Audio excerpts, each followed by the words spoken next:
வணக்கம். சமீபத்தில் நான் ஒரு புத்தகம் படித்தேன். எப்போவும் படிச்சுக்கிட்டு இருக்கதானே அப்படின்னு சொல்லுவேங்க. எப்போவும் படிச்சுக்கிட்டு இருக்கிறது தான். சில புத்தகங்கள் நம்மளை ஒரு உழு பொழுப்போம். இவன் வேறு மாதிரி அல்ல அப்படின்னு அந்த புத்தகத்தோட பேர். எழுதினவர் நண்பர் லோகநாதன் அவர்கள். இதில் என்ன ஆச்சரியன்னா, அதில் ஒரு கடிதம் வச்சுருந்தார்.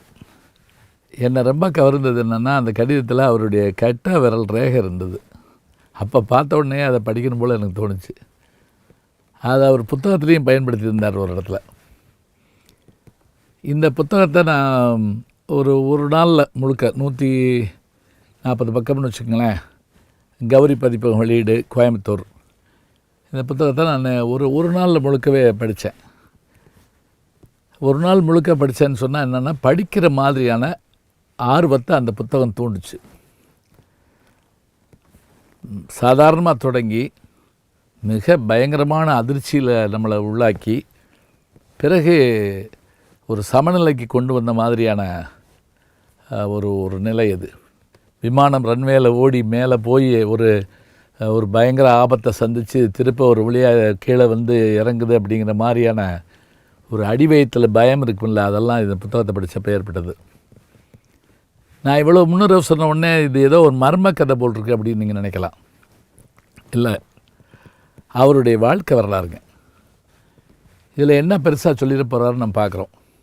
ஒரு சாதாரண கரூர் பக்கத்தில் ஒரு சாதாரண எளிய குடும்பத்தில் பிறந்து படித்து வழக்கமாக அந்த கிராமத்துக்கே உரிய குறும்புகள் வாழ்க்கை இதெல்லாம் சொல்லிக்கிட்டே வர்றார்.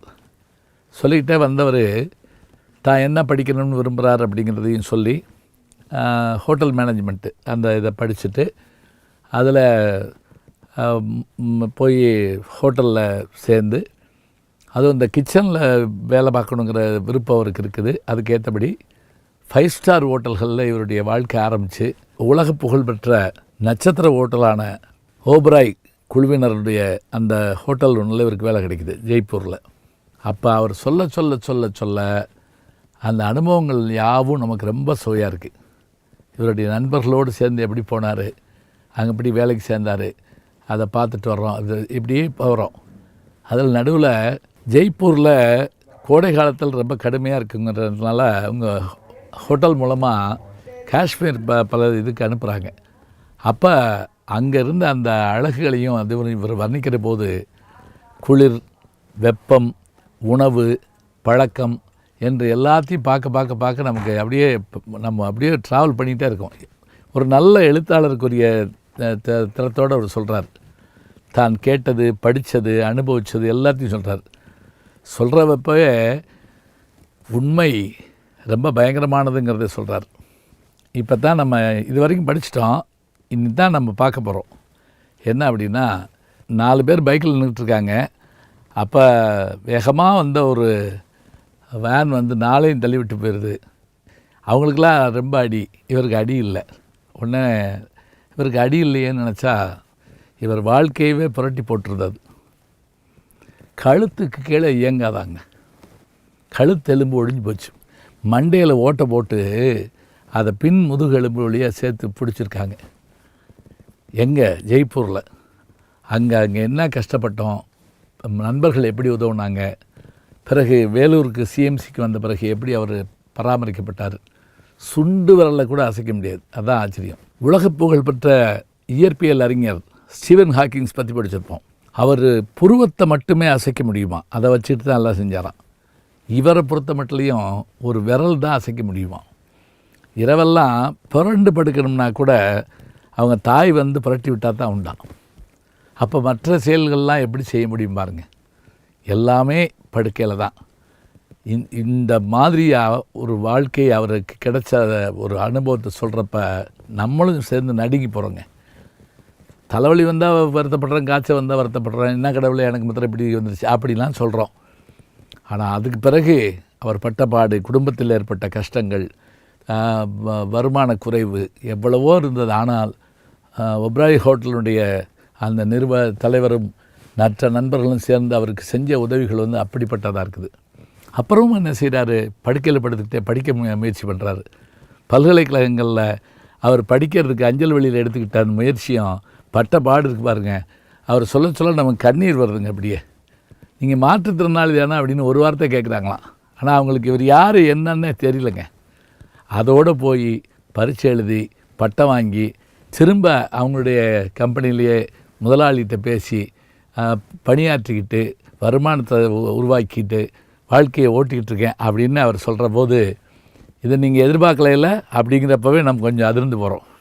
பிறகு தன்னுடைய வாழ்க்கையில் நடந்த சம்பவங்களை விவரிச்சுக்கிட்டே போகிறாரு. கடைசியில் இப்போ நான் என்னவா இருக்கேங்கிறத அவர் முடிக்கிற போது நமக்கு உண்மையிலே கண் கலங்கி போகுது.